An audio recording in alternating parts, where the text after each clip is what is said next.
तो कैसे हो मेरे सभी भाई। मैं आशा करता हूँ कि आप सभी सही होंगे, अच्छे होंगे। और आपको सर्दियों की ढेर सारी शुभकामनाएं। सर्दी आ रही है, थोड़ा कंबल अपने ऊपर करो। ऊपर मत करो यार, थोड़ा कंबल नीचे रखो, क्योंकि कहानी ऐसी है भाई, ऊपर करोगे तो यार तुम डर जाओगे। थोड़ा कंबल नीचे करके रखो। ये कहानी है, ये एक कहानी नहीं है, ये एक हकीकत है जो कि मैं आप सभी को सुनाने के लिए जा रहा हूँ। ये एक बहुत ही शांत गांव की कहानी है, जिसमें एक रोशन नाम का लड़का रहता था। उसको दरअसल किसी दिन है ना, किसी काम से अपने चाचा के घर जाना होता है। तो वो जंगल से होकर जाना होता है, क्योंकि उसका गांव है, गांव में थोड़े बहुत हर जगह खेत या जंगल या पहाड़ तो होते ही है। तो उसको है ना, जंगल में से होकर के जाना होता है। तो उसके गांव वाला एक सबसे बुजुर्ग आदमी निकल करके आता है।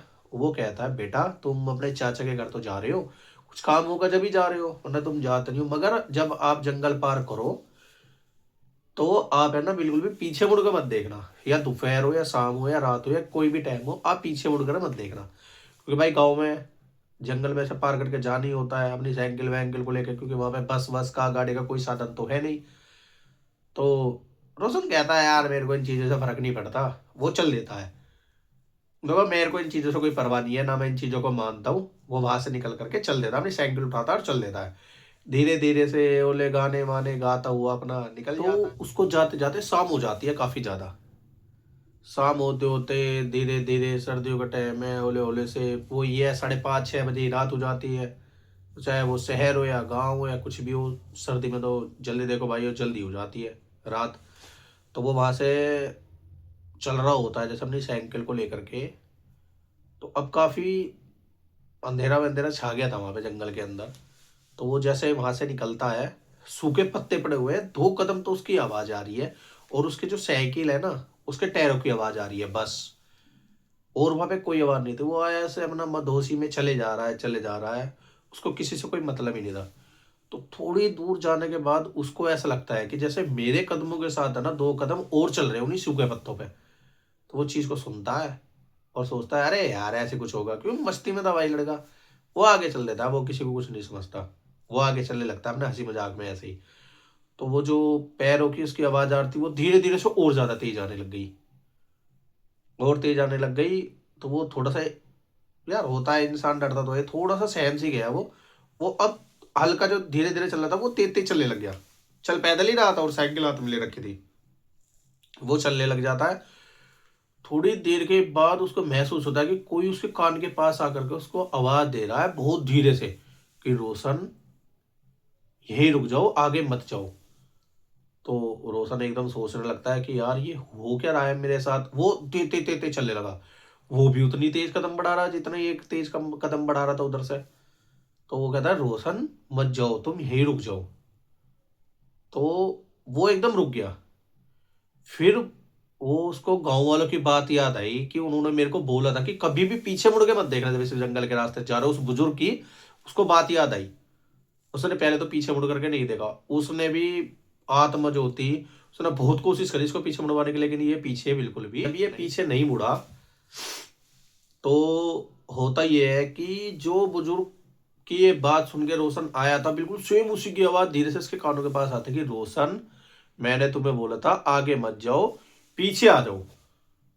तो ये उसकी आवाज सुनते के साथ ही तुरंत एकदम से पीछे मुड़ जाता है। पीछे मुड़ने के साथ ही इसको क्या दिखता है, एक औरत जिसकी गर्दन, मतलब गर्दन गर्दन है, मुंह ऊपर का चेहरा है ही नहीं, और पैर उसके ऐसे उल्टे। और इसने उसको देखा, और ये देखते के साथ ही वहां पे ये चल बसा, ये दुनिया छोड़ के चले गया। तो फिर सुबह सारे गांव वाले आते हैं इसको देखने के लिए, वहां पे देखते हैं तो रोशन वहां पे इनको मरा हुआ मिलता है। मैं बस बता नहीं सकता यार, बहुत डरावनी कहानी है। इनको वहां पे मरा हुआ मिलता है, बिल उसकी साइकिल खड़ी हुई थी, और ये ऐसे एकदम ऐसे, इसकी आंख इतनी चौड़ी हो रखी है, उनमें से ऐसे खून निकल रहा है। ये उनको वहां पे गाँव वालों को मरा हुआ मिला।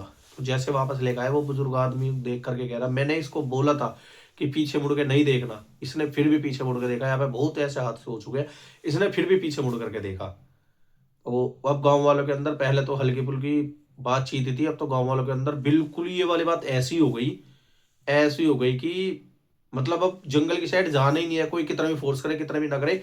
सुबह के टाइम जाना है हमें, बस सुबह 7 बजते होते के साथ ही 11 साढ़े 11 बजे तक लास्ट हमारे जंगल में, जिसको भी आना जाना वो आ जाओ चले जाए, वरना कोई भी मत जाओ।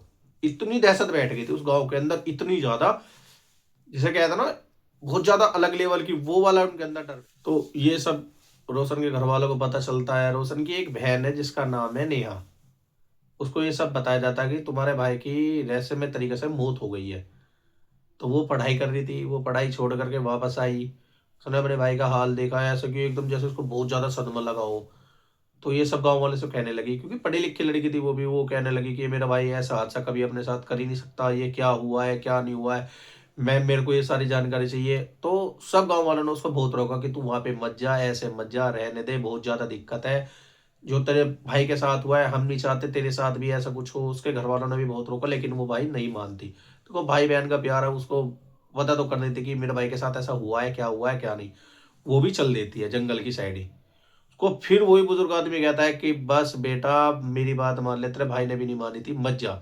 लेकिन वो नहीं मानते कि नहीं बाबा जी, मैं अपने भाई की है ना मौत की कौन जिम्मेदार है कौन जिम्मेदार नहीं, मैं सारी चीज बता करके देख करके जरूर आऊंगी। तो वो जंगल की साइड चल देती है। चलते ही बुजुर्ग को तो छोड़ो, पूरा गांव में कहता है बस पीछे मुड़ के मत देखना। अगर तुमने पीछे मुड़कर देखा, जो तुम्हारे भाई के साथ हाल हुआ है वो तुम्हारे साथ भी हाल होगा, पीछे मुड़कर मत देखना, ऐसा देख करके आप। तो भाई ये भी जंगल की साइड चल देती है। सेम जो रोशन के साथ हो रहा था, सेम इसके साथ भी, नए के साथ भी होना चालू हो गया। कि जितने जितने कदम बढ़ाती उतने ही उतने सूखे पत्तों पे इसके साथ साथ भी दो चार ऐसे कदम चलने लगे। तो नेहा ने भी ये सोचा कि यार कुछ नहीं है ऐसा। वो चलने लगी, आगे आगे बढ़ने लगी। तो बढ़ते बढ़ते जैसे नेहा एकदम सोच रही है यार अब पैरों की आवाज नहीं आ रही है, वो आगे चलने लगी। तो जो पेड़ों की शाखा है ना, पेड़ों की जड़ें हैं, वो भी ऐसा लग रहा था जैसे नेहा से कुछ बात करना चाह रहे हो। वो इतने तरीके से बिल्कुल आए हुए थे कि जैसे वो भी बात करना चाहते हो, एक एक पत्ता बोलना चाहता हो। उसको नेहा को बिल्कुल ऐसा फील हो रहा है जैसे जमीन खुद बोलना चाह रही हो, लेकिन वो चुपचाप चलती रही। फिर वो एक कदम उसके पास आकर के बिल्कुल उसके कदम के कदम साथ मिल करके चलने लगे, उसको आवाज आने लगी। वो वही वाली आवाज फिर उसको आती कि नेहा मत जाओ, यहीं रुक जाओ, नेहा मत जाओ, यहीं रुक जाओ। तो इस बात पे नेहा ने बिल्कुल भी पीछे मुड़ के नहीं देखा, ना उसने इस बात की गौर करी, वो चलती रही। फिर धीरे से एक औरत की आवाज आती है कि नेहा आगे मत जा, मारी जाएगी, यहीं रुक जा, यहीं से अपने गाँव पीछे चली जा। मतलब वो जो साया था वो उसको पीछे मुड़वाना चाह रहा था कि तू ये बोल करके कि तू गाँव वापस चली जा, जिसके चक्कर में वो पीछे मुड़े। लेकिन ऐसा नेहा नहीं करती, क्योंकि वो समझदार है भाई, उसने अपना दिमाग लगा रखा था अलग, वो पीछे नहीं मुड़ेगी। जैसे कि इसके भाई ने किया था, वो पीछे मुड़ करके देख गया। वो चलती रही फिर भी चुपचाप। अभी तो रिसेंटली इसके भाई की मौत हुई है, तो वो भी तो अपना कुछ निकालना देखना चाह रही होगी ना कि कैसे हुई थी कैसे नहीं हुई थी, वो भी चीज को लेकर के चलती रहती है। तो थोड़ी देर के बाद फिर अब दो कदमों की आवाज आ रही है, एक इसकी और एक उस साय की, और एक दो कदमों की और अलग से आवाज आ रही है। तो वो आके धीरे से एकदम बोलती है नेहा आगे मत जा, यहीं रुक जा। भाई ये आवाज सुनते ही नेहा रुक गई। नेहा को बिल्कुल साफ साफ ये समझ में आ रहा था कि ये तो मेरे भाई की आवाज है। वो उसको देख के यार, जिस किसी का भाई मरा और उसकी एकदम आवाज आए तो कौन बंदा नहीं रुकेगा। वो नेहा एकदम वहीं रुक गई, और उसने रुकते के साथ ही उसने उसके भाई के जैसे आवाज में आया कि तू पीछे तो मुड़ के देख, मैं तेरे पीछे ही तो खड़ा हुआ हूँ। नेहा एकदम से भाई घूम गई, घूमते के साथ उसने देखा उसके भाई की परछाई तो खड़ी हुई है, लेकिन उसका भाई नहीं है। जैसे ही ये पीछे मुड़ी उसने देखा, बिल्कुल वहां पे एकदम अंधेरा छाया हुआ था, इसके भाई की भी कुछ नहीं थी वहां पे। इसका भाई तो कब कब मर चुका था, बस एक इसके भाई का साथ इसका साया चल रहा था। ये जैसे पीछे मुड़ी, मुड़ते के साथ ये बेहोश होकर नीचे जमीन पे गिर गई। जब ये जमीन पे नीचे गिरी, क्या हुआ कि इसको है ना नेगेटिव जो एनर्जी है, जो वो चुड़ैल थी, उसने इसको मारा नहीं, इसके शरीर के अंदर घुस गई वो, इसने उसको मारा नहीं। तो जैसे ही सुबह हुआ, सबने गांव वालों ने सोचा कि इसकी बहन नहीं आई शायद, इसके भाई की तरह इसके भाई जैसे इसके भाई के साथ हुआ था ऐसे इसके साथ तो नहीं होगा। वो देखने के लिए चले जाते हैं, लेकिन ये उसको ठीक ठाक मिलती है, ये उस जिंदा मिलती है, इसको उठा करके ले आते हैं गाँव में अपना, वापस इसके घर पे लिटा देते हैं।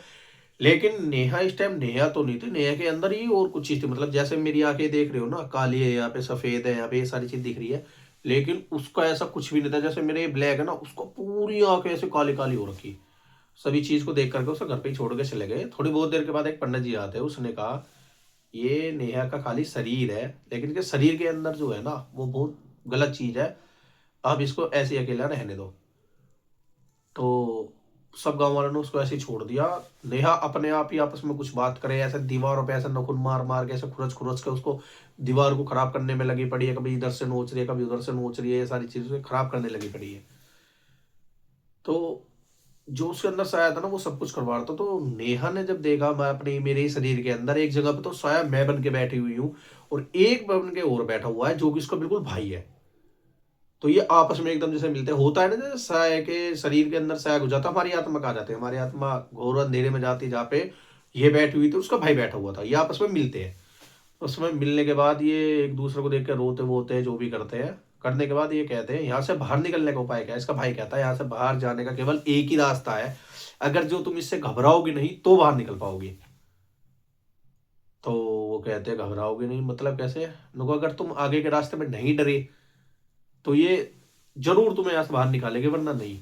तो भाई नेहा बड़ी उसमें जाती है, एकदम बोलती है कि तुमने हमें यहाँ क्यों कैद क्यों कर रखा है। तो बार बार उसको एक ही आवाज आ रही, तू पीछे मुड़ के क्यों देखा, तूने पीछे मुड़ के क्यों देखा। बार बार उसको आवाज यही आ रही है। तो अब की बार नेहा ने अपना दिल कठोर करके एकदम कह दिया, मैं तो ऐसे ही देखूंगी। तो एक तो के साथ ही जैसे उसने ये वाली बात बोली, उसके सामने एकदम भाई साहब ऐसा चेहरा आया, एकदम आग जलता हुएगा, नुखाल उतरता हुएगा। अगर वो उसे देख कर डर जाती तो वो भी वहीं की वहीं मर जाती, लेकिन नेहा नहीं डरी। वो उसकी आंखों में ऐसे आंखें डाल के उसको देखती रही, डरी नहीं है। यही होने के बाद एकदम से नेहा का जो बॉडी थी, पूरा शरीर था, वो एकदम ऐसे ऊपर हवा में उठी। हवा में उठने के बाद जैसे उसका शरीर एकदम ऐसे हवा में जा करके उठा, उठने के बाद एकदम वो बेड पा करके गिरी। तो फिर नेचुरल जो नेहा थी वो ही सामने बिल्कुल एकदम आई, और वो जा करके एकदम शीशे के सामने खड़ी हुई, और शीशे के सामने वही काला सा आया था बिल्कुल, जो उसने जंगल में देखा था, बिना गर्दन वाली वो लेडीज। वो बोलती है कि तू तो यहाँ से बच करके निकल गई, तेरा भाई यहाँ पे नहीं निकल सकता, ना तेरा भाई अब जिंदा हो सकता। लेकिन उसके भाई का साया भी उसकी बहन के साथ ही था। वो अच्छा था, वो उसके साथ रह रहा था, उसके साथ सब, लेकिन कोई उसको देख नहीं सकता। तो उसका साया उसके पीछे पड़ा, उसका साया था खाली उसके भाई के साथ, वरना और कुछ नहीं था। वो चीज को भी लेकर के बहुत खुश थी कि चलो मैं अपने भाई का कुछ तो लेकर के आया हूँ, अपने भाई को चाहे मैं इंसान बना करके न लेकर आ पाई हूँ, कम से कम साया बना करके तो लेकर आई हूँ जो मेरे साथ रहेगा हमेशा। वो सामने से शीशे में से वो गर्दन वाली औरत कह रही है बिना गर्दन की कि तू बाहर निकल गया, तेरा भाई निकल गया, कोई और भी तो जंगल में आएगा, किसी और का भी तो मैं इंतजार कर रही हूँ, कोई और भी तो पीछे पर लटके देखेगा, कोई और भी तो आएगा। तभी उस टाइम ही नहीं एकदम बोलते कि मैं कभी किसी को ऐसा करने ही नहीं दूंगी, मैं सारी जगह चेतावनी लगा दूंगी, जहां से तू स्टार्ट होती है जहां तक तेरा खत्म होता है, मैं सारी जगह पे वहां पे आना जाना बयान कर दूंगी। तो इसी चीज को देखकर एकदम क्लस के एकदम हुआ ना, जैसे जाते हैं ना, उसको पूरा शीशा जो भाई ड्रेसिंग टेबल का था वो पूरा तोड़ करके चले जाते हैं, और उन्हें अपनी सारी बात पूरे गाँव वालों को बताते कि कोई भी ऐसा मत जाओ। लेकिन वही वाली बात है, बाद में पता चलती है कि वहां पे और कोई भी गया, और उसके साथ क्या हुआ क्या नहीं हुआ, ये भाई अगली कहानी में बताएंगे आपको। भैया ध्यान रखना, जो भी बड़े बुजुर्ग कह रहे हो ना कि आगे पीछे ऐसे मुड़कर नहीं देखना चाहिए, भाई देखो भी मत, भूल से भी मत देखो, मैं तो कह रहा हूँ कभी भी मत देखो। बड़े बुजुर्ग ने कहते ना यहाँ बैठ, तो वहीं बैठो भाई, अगर इधर बैठ इधर ही बैठो भाई, बिल्कुल भी नहीं करना है वो वाला काम। जो उन्होंने मना कर दी तो एक बार कर दी, और कहीं भी नहीं जाना, ना कुछ देखना ना कुछ करना। तो कैसी लगी आपको ये मेरी कहानी भाई, लाइक एंड सब्सक्राइब जरूर करो यार, इतना को प्रसिद्ध करवा रखा, थोड़ा सा अपने भाई को भी करवाओ यार, और भी कहानी लाएंगे आपके लिए।